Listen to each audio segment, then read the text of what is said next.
Hello friends, Radhe Radhe. কেমন আছো তোমরা? আশা করি সকলেই ভালো আছো আর সুস্থ আছো। আমরাও কিন্তু বেশ ভালো আছি। আরও একবার মো লাইফস্টাইল ব্লগে তোমাদের ওয়েলকাম আর অনেক অনেক ভালোবাসা।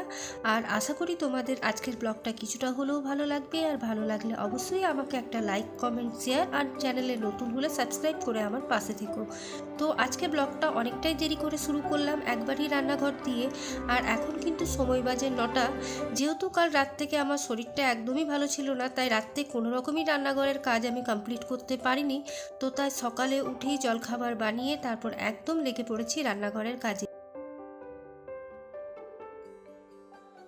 এই ঠান্ডা গরমের মধ্যে শরীরটা মোটামুটি খারাপই যাচ্ছে বলতে পারো, কারণ আমার একটু ঠান্ডা লাগার ধাত আছে, তারপর স্পন্ডালাইটিস আছে। তো এই সব মিলিয়ে একটু ঠান্ডাটা লেগেই যায়। তো কিছু করার নেই, সকালে তোমার ওষুধ খেয়ে তারপর কাজে লেগে পড়েছি। আর এইদিকে দেখো রাত্রের বাসনও কয়েকটা ছিল, সেগুলো এখনও ধুইনি, তো এখন ধুয়ে নেব। আর দেখবে যখন কোনো কাজ করব সেটা যদি একদম সম্পূর্ণভাবে কমপ্লিট না করি ততক্ষণ কিন্তু আমার একদমই ভালো লাগে না। যে মনে হয় যে এদিকের কাজটা পড়ে রয়েছে, তো এটা করতে হবে, ওটা বাদ দিয়ে এটা করব, সেরকম আমার একদমই হয় না। তো তাই আজকে ভাবলাম যে প্রথমে রান্নাঘরটা পুরো ভালোভাবে ক্লিন করে নিই, তারপর তো ঘরের যা আশিবাসি কাজ আছে সেগুলো তো রয়েছে।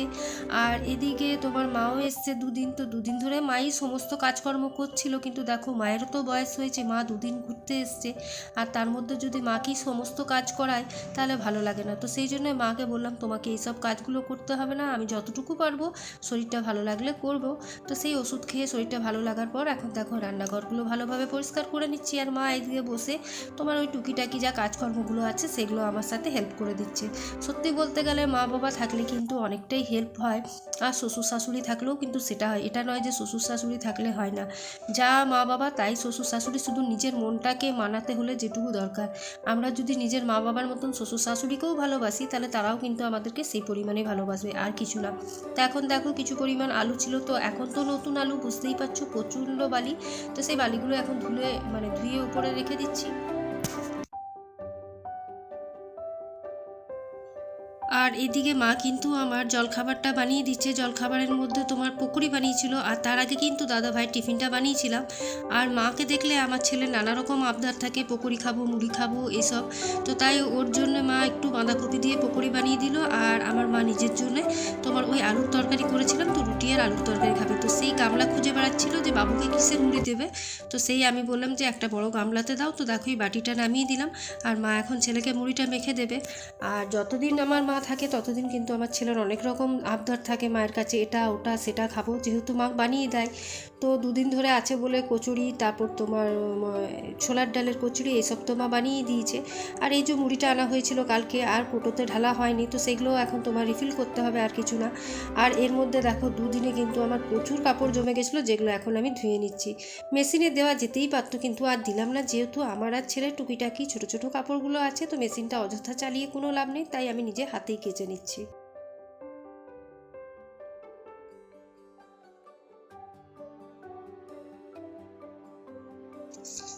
দেখবে বাপের বাড়ির থেকে যখন কেউ আসে তখন কিন্তু মনের মধ্যে একটা আলাদাই আনন্দ হয়। আর আমাদের বাপের বাড়িটা সম্পূর্ণ আলাদা, সব ফ্র্যাঙ্কলিভাবে থাকি আমরা, আমাদের মধ্যে কারো কোনো কিছু মানে যে হিংসা বা বৌদিদের মধ্যে ঝামেলা ঝঞ্ঝট সেসব কিচ্ছু নেই। আমরা সবাই কিন্তু বেশ আনন্দ করে থাকি। তো দেখো এদিকে কাপড়গুলো কাচার পর একবার আমি ব্রাশ দিয়ে ভালোভাবে মানে বাথরুমটাকে পরিষ্কার করে নিই, যেহেতু তোমার সাবনের ফেনাগুলো থাকে, তো সেই জন্য সেটাকে একবার ভালো করে ওয়াশ করে দেওয়াই ভালো, তাছাড়া পড়ে যাবার ভয় থাকে, তাই না? তো চলো এখন কাপড়গুলো ছাদে যেয়ে মেলে দিয়ে আসি।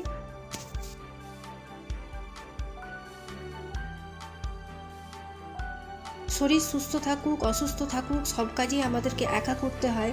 আর দেখবে না করলে ততক্ষণ শরীরটা আরও বেশি অসুস্থ হয়, আমার ক্ষেত্রে হয়। আমার যদি ঘরে সমস্ত কাজ পড়ে থাকে না, তো ততক্ষণ আমাকে কিন্তু সুস্থ আমি নিজেকে মনে করি না। এই যে ওষুধ খেয়ে কাজ যতক্ষণ না আমি কমপ্লিট করব, আমার কিন্তু মনের মধ্যে একটা কেমন হুটোপুটো কাজ করবে যে না এটা হয়নি ওটা হয়নি, ঘরটা নোংরা লাগছে, রান্নাঘরটা নোংরা লাগছে। তো তার জন্য দেখো ওষুধ খেয়ে নিজেকে যেই সুস্থ বোধ করলাম, সে কিন্তু আমি সমস্ত কাজ করতে শুরু করে দিয়েছি। কথাতেই আছে একজন হাউসওয়াইফ হয়ে ওঠা একদম সহজ সহজ ব্যাপার নয়। তোমাকে অনেক কিছু স্যাক্রিফাইস করতে হয়, অনেক কিছু সামলাতে হয়, তবে যে কিন্তু একটা হাউসওয়াইফ হয়ে ওঠা যায়।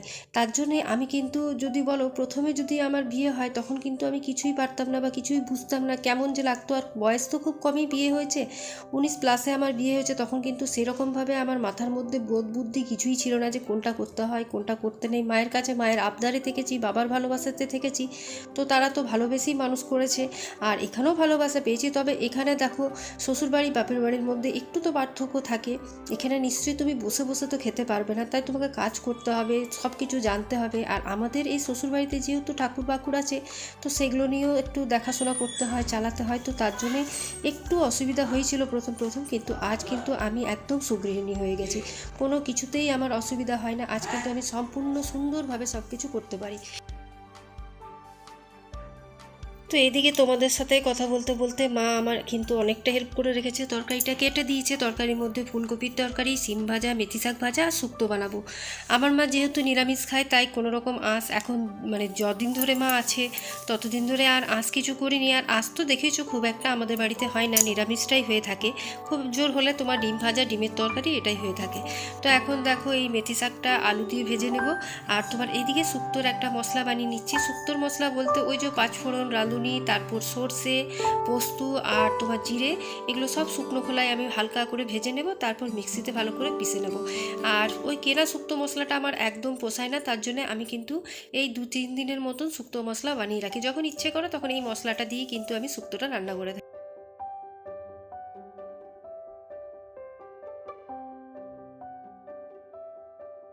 এদিকে মেথি শাকটা ভাজার পর এখন সিমটা ভেজে নিচ্ছি। আর তারপর তোমার দুটো তরকারি আরও বাকি থাকবে, আর এদিকে ভাতটাও বসিয়ে দিয়েছি। সিম ভাজা খেতে আমি আর মা, আমার ছেলে তো যখন ইচ্ছা হয় খায় না তো খায় না।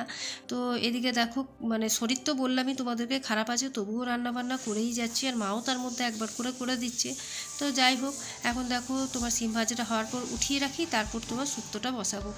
তো মোটামুটি এই নিরামিষ রান্না দিয়েই আজকে চলবে। আর ছোট্ট করে তোমাদের সাথে একটু শুক্তো রেসিপিটা শেয়ার করছি। তো এখন দেখো প্রত্যেকটা যে তরকারি আছে সেগুলোকে আমি ভেজে নিচ্ছি। তো প্রথমেই কাল্লাটাকে ভেজে নেব, যেটাকে করলা বলা হয়। তো সেটাকে একটু লাল লাল করে ভাজবো, তারপর বেগুন, তারপর গাজর, বরবটি, কাঁচকলা, আলু, এগুলো আর ডাঁটা থাকলে একটু বেশি ভালো হয়। তো সব সবজিগুলো ভাজার পর এখন ফোড়ন দিয়ে নিচ্ছি, রাঁধুনি ফোড়ন, সরষা ফোড়ন, তেজপাতা আর তোমার শুকনো লঙ্কা। ফোড়নটা দেওয়ার পর এখন বড়িগুলো দিয়ে দেবো। এরপর কিন্তু আমি আলু বেগুনটা ভাজবো, তাহলে কি হয় ওই তেলের মধ্যেই হয়ে যায়, তার জন্যে। আর দেখো এদিকে যখন তোমার ভালোভাবে ভাজা হয়ে যাবে তখন কিন্তু আমি আলু আর বেগুনটাকে দিয়ে ভালোভাবে ভেজে নেব।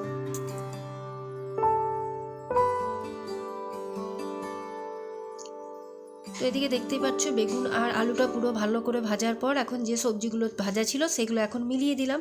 আর তার উপরে কিন্তু একটু লবণ, কাশ্মীরি লঙ্কার গুঁড়ো আর একটু হলুদ দিয়ে দিয়েছিলাম। আর এদিকে দেখো যে ভাজা মশলাটা রাখা আছে সেটা অর্ধেকটা দিলাম আর অর্ধেকটা নামাবার সময় দেবো। আর এটা বেশিক্ষণ ধরে কষাবো না, যেহেতু মেথি আর সর্ষে আছে তো তিতো হয়ে যাবার সম্ভাবনা থাকে, তার জন্য এখন পরিমাণ মতন যতটা তোমরা ঝোল খাবে সেই পরিমাণ জল দেবে।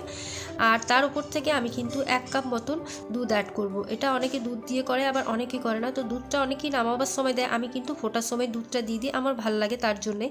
আর এর মধ্যে তোমরা পরিমাণ মতন মিষ্টি দিতেই পারো, আর যারা ইচ্ছা করো না তারা দিও না। আর নামাবার সময় অনেকে ঘি দিয়ে থাকে, তো আমি তেল দিয়েছিলাম। আর এদিকে দেখো যে যে সবজিগুলো বের করা হয়েছিল সেগুলো ফ্রিজে রেখে দিলাম। আর এখন তো শীতকালে বুঝতেই পারছো প্রচুর সবজির তোমার ঘরে ঘরে প্রচুর। আর এই যে এখন ধনেপাতার আটিগুলো 5 টাকা করে পাওয়া যাচ্ছে। তো চলো এদিকে শুক্তোটা হতে থাকুক, আমিও আমার নিজের একটু রূপচর্চাটা করে নিই। রূপচর্চা বলতে আজকে ফেসিয়াল হেয়ার রিমুভ করব, আর কিছু না। তো দেখতে পেলে একটা ওয়াইপস, একটা তোমার রেজার আর এই নারকেল তেল। আর অনেকে অ্যালোভেরা দিয়েও করে থাকো, আমিও অ্যালোভেরা জেল দিয়ে করে থাকি। তো আজকে ভাবলাম তোমার নারকেল তেলটাই লাগাই, যে কোনো নারকেল তেল যার যেটা স্যুট করে। তো আমার নেহারটা চলে যায়, তাই আমি নেহারটাই লাগিয়ে থাকি। তো ভালো করে এখন দেখো নারকেল তেলটা অ্যাপ্লাই করে নেব মুখে, তারপর ভালো করে রেজার দিয়ে কিন্তু আমি পুরো মুখের হেয়ারটা রিমুভ করব। তেলটা কিন্তু অবশ্যই ভালোভাবে লাগাবে, নয় কেটে যাওয়ার সম্ভাবনা থাকবে। যতটা ড্রাই থাকবে স্কিন ততই কাটার সম্ভাবনা থাকবে। তাই মানে অ্যালোভেরা জেল বলো বা কোনো নারকেল তেল বলো, যেটাই লাগাবে সেটা কিন্তু আগে ভালো করে মুখটাকে ম্যাসেজ করে তারপর কিন্তু হেয়ারটা রেজার দিয়ে রিমুভ করবে, তাছাড়া কেটে দেওয়ার ভয় থাকবে।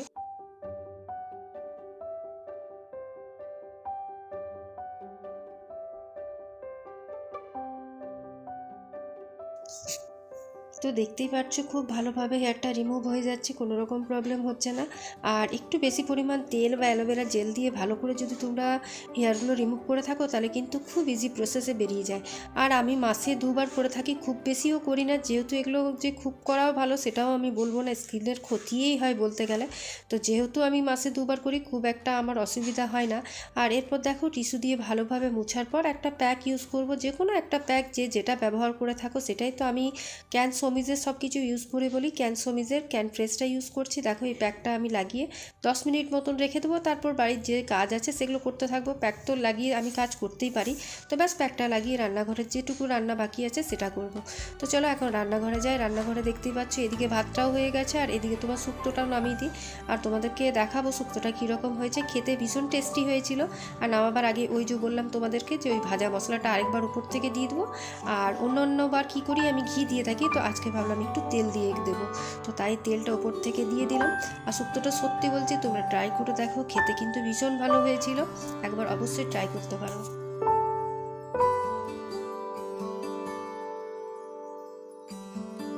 তো আশা করি আজকের ব্লগটা তোমাদের কিছুটা হলেও ভালো লাগবে, আর ভালো লাগলে অবশ্যই পাশে থেকো। তো ভালো থেকো, সুস্থ থেকো, সবাইকে সুস্থ রেখো, আর মুখে একটা সবসময় বড় স্মাইল রেখো। তো চলো তোমাদেরকে ফাইনালি একবার শুক্তোর লুকটা দেখিয়ে দিই। দেখতেই পাচ্ছ আর ভীষণ টেস্টি হয়েছিল, তোমরা ট্রাই করে দেখো। তো আজকের মতন এইটুকু।